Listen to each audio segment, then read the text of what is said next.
Eu tinha aproximadamente 6 anos de idade. E saí com a minha avó Virgínia. Eu andava muito com a minha avó. E nós fomos em um enterro. Um enterro. Nós fomos ver uma pessoa que tinha morrido. Dona Maria dos Remédios. Ela já havia ido lá na nossa casa. Aquela mulher, eu tinha medo daquela mulher. O jeito, o aspecto dela me provocava medo. E aí essa mulher morreu. Maria dos Remédios, por quê? Porque ela fazia garrafadas, fazia remédios de raízes para as pessoas. Então, o pessoal chamava essa mulher de Maria dos Remédios. E essa mulher morreu e minha avó pegou na minha mão, como sempre fez, e me arrastou, me levou para lá, pro enterro. O enterro, o velório dela aconteceu na rua, foi público.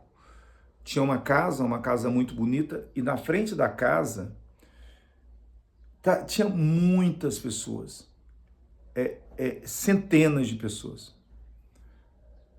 E de repente eu e minha avó, a gente foi entrando, e minha avó me puxando pelo braço, no meio do povo, porque minha avó queria ver a Dona Maria dos Remédios lá no caixão. E ela veio me puxando, puxando. E quando eu vi que não, eu estava na frente do caixão, de cara com aquele cadáver. Aquele cadáver tinha algodão no nariz, nas duas narinas, e tinha algodão nos ouvidos. E aquela mulher, ela estava de olhos abertos, aquele cadáver estava de olhos abertos. Calma. Não estou falando isso para te provocar medo, presta atenção. Você vai entender. Talvez algo que você precisa entender na sua vida. E se você entender isso, vai ser uma terapia para você, porque você vai resolver muitos problemas na sua vida. E quando eu olhei Dona Maria das Dores ali no caixão, daquele jeito, eu fiquei paralisado. E olhei para um lado, olhei para o outro, já não vi mais a minha avó, Virgínia. Minha avó desapareceu, ela sumiu. E eu só via as pessoas olhando, comentando, falando, com a mão na boca, com aquele gesto de... Quem não estava gostando do que estava vendo, mas quem é que vai gostar de ver um cadáver? E eu chorei muito. E eu ficava virando e olhando e procurando a minha avó. E eu olhava e procurava e não via a minha avó. A partir daquele momento, eu não me lembro mais o que aconteceu. Eu não me lembro se eu reencontrei a minha avó ali. Eu não me lembro se eu a reencontrei em casa. Eu não me lembro. A cena que ficou na minha mente foi a cena daquele momento. O retrato que ficou na minha mente foi o retrato daquele momento. Da Maria das Dores, Dona Maria das Dores, e as pessoas ali em volta. Com aqueles gestos ali, né, deles de surpresa. E aí o que acontece? A partir desse momento, eu não ficava mais em lugar sozinho. Eu tinha 6, 7 anos de idade. Vim para Brasília com 4. Então por que eu sei que eu tinha mais ou menos essa idade? É porque foi logo quando nós chegamos em Brasília. Nós morávamos em um local, e aí a gente demorou até os meus 9 anos para ir para outro local. Então eu tinha aproximadamente 6, 7 anos de idade. Acontece que a partir daquele momento eu não ficava mais, eu não conseguia sair da sala para a cozinha, mesmo que estivesse no claro sozinho. Sempre era com alguém. Medo, insegurança, pavor, ficar no escuro, então, para mim, era a pior coisa do mundo. A partir daquele momento, eu tive um forte impacto emocional que criou um trauma na minha vida. E o que acontece é que eu carreguei isso para a minha vida toda. Eu fui servir o exército vamos dar esse salto, quando eu fui servir o exército, lá a gente precisava ir para alguns lugares, tirar serviço em alguns pontos, que era extremamente escuro, e era Deus, eu e a minha arma. Éramos só nós, o meu fuzil. Éramos nós, e nós mesmo. E aí o que acontece? Esses lugares eram baldios, normalmente, escuro. Era aqui no Palácio do Jaburu. No Palácio do Jaburu eu tirava muita guarda, na residência, né, meio que rural do presidente da República, no Panteão da Liberdade, ali perto do Congresso Nacional, no próprio Congresso Nacional, Senado Federal, entre outros lugares, mas normalmente o guarda ele fica sozinho, em alguns momentos em dupla. E ali no Palácio do Jaburu, tinha uns postos, era como se fosse assim, 50 mil metros de terra, e tinha um posto a cada 500 metros, ou a cada quilômetro. E ficava um guarda, um soldado do BGP, do Batalhão da Guarda Presidencial, em cada um dos pontos. Eu era um desses guardas. Meu Deus do céu. Eu precisei resolver o problema daquele medo.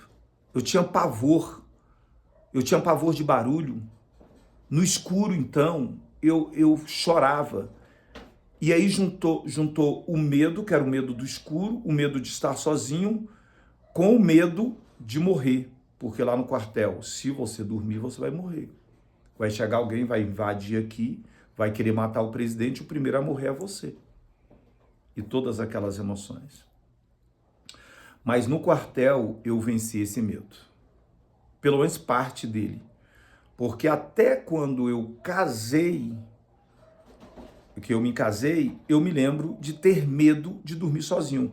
E eu dizia antigamente, hoje não, que eu casei para não dormir sozinho mais.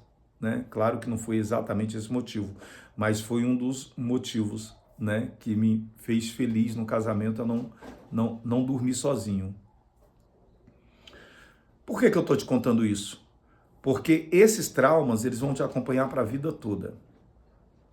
E eu resolvi, de um tempo para cá, fazer uma autoanálise sobre a minha vida e saber por que eu estava perdendo tanta oportunidade, certo? E junto com essa autoanálise, eu comecei a fazer uma sessão sessões de coach, auto-coach comigo mesmo. Sabe? E esse auto-coaching comigo mesmo, ele começou a me trazer essas lembranças desses fatos que aconteceram no passado. E a melhor maneira de você entender, sabe, por que você tem determinados medos, porque eu cresci com medo de falar em público, eu cresci com medo de falar com as pessoas, eu cresci com medo de pedir às pessoas as coisas, eu cresci com medo de arriscar, eu cresci com medo de fazer as coisas as pessoas não gostarem, eu cresci com medo de olhar para as pessoas, e isso justifica muitas atitudes de fracasso que eu tive na minha vida. Você consegue entender isso, não? A psicologia humana explica muito sobre isso, sabe? Explica muito sobre isso. E eu comecei a ler sobre a psicologia humana, sobre esses medos, sobre esses receios, sobre esses traumas. E aí, quando você vai lá atrás, que você vê a cena e você vê aquele menino, Ney, aquele menino, e entendo por que esse medo se instalou, porque antes eu não tinha medo. Antes eu era eu era um menino extremamente corajoso. E você percebe de onde é que veio esse medo, você começa a ressignificar isso e você começa a tratar esse medo. A partir do exército, eu comecei a trabalhar em lugares e arriscar mais as minhas opiniões. A partir do exército, eu passei a encarar as pessoas com mais coragem. A partir do exército, né, dessas ações que eu precisava ter, eu passei a ser uma pessoa que enfrentasse melhor os meus desafios. Depois do casamento, então, eu me tornei uma pessoa ainda melhor, porque isso foi sendo curado. A minha análise, autoanálise, ela começou a me fazer enxergar de onde é que veio o problema para esse problema ele começar a ser tratado. Então, se você quer tratar um problema, seja o medo, seja o receio, seja a impotência sexual, seja lá o que for, de onde é que começou isso? É desse começo ali que você vai pegar e vai começar a desmembrar, vai começar a costurar até chegar na solução, porque isso aí vira uma patologia. Isso aí vira uma doença, e essa doença te persegue, e essa doença que te limita, essa doença que te paralisa, é essa doença que faz você fracassar. Por conta de algo que aconteceu quando você tinha 5, 6 anos de idade. Que você tinha 2 anos de idade. Que você tinha 1 ano de idade. Embora conscientemente você não se lembre disso, de forma inconsciente, todas essas imagens, e principalmente esse medo, esse trauma, essas crenças, elas estão armazenadas aqui na sua mente, na sua cabeça. Sabe como é que é? Você entendeu isso? Então, eu selecionei 3 histórias que eu me lembrei, né? Eu conversando com o hipnólogo, ele me ajudou a fazer isso, uma pessoa que é formada que é formada na área de PNL, programação neurolinguística, ou reprogramação da mente, né? Que é formado em hipnose, ele me ensinou isso e eu comecei a estudar. Eu tenho 3 histórias que me fizeram acabar com esse medo, me tornar o comunicador que eu sou, me tornar o vendedor que eu sou, me tornar o homem que eu sou, que olho para as pessoas, olho para as situações, encaro as situações e eu não tenho medo. Hoje eu não tenho medo absolutamente de nada. Eu sei controlar as minhas emoções para enfrentar o confronto, Sabe? Eu aprendi isso. Então essa é a primeira história, é a história da Dona Maria dos Remédios. Não sei se em algum momento eu falei Maria das Dores, mas é Maria dos Remédios. Tem uma segunda história também que eu me lembrei nessa terapia que eu fiz, nessas lembranças, nessa retro que eu fiz de lembranças. E tem uma terceira história. E eu vou contar em sequência para não ficar muito grande. E eu tenho certeza que se você acompanhar essa série dessas 3 histórias, você vai conseguir ressignificar e resolver muita coisa na sua vida. Essa foi a primeira história. Eu não tenho mais medo da imagem da Dona Maria dos Remédios, apesar dessa imagem ela ser muito forte na minha memória, principalmente depois que eu resolvi resgatar. Eu não só resgatei, como eu lutei contra ela, como eu ressignifiquei e como eu estou aqui contando pela primeira vez essa história para alguém. Nunca tinha contado para ninguém essa história. Estou contando pela primeira vez. Eu vou contar as outras histórias nas outras séries e eu acredito que isso possa te ajudar muito, mas muito mesmo. Sabe qual que é o objetivo, Ney? O objetivo é você acabar com algumas paralisações, com alguns medos, e você entender o porquê que você está fracassando em algumas áreas da vida e por que você não sabe. Sabe? Eu vou te mostrar em cada um desses vídeos. Você entendeu? Curte esse vídeo, comenta nesse vídeo, compartilha esse vídeo para que você receba o próximo vídeo, porque vai ser uma aula de quebra e ressignificação de crenças. Estamos combinados? Graças a Deus, eu contei essa história para você. Tava precisando contar para alguém. Forte abraço. A gente se vê.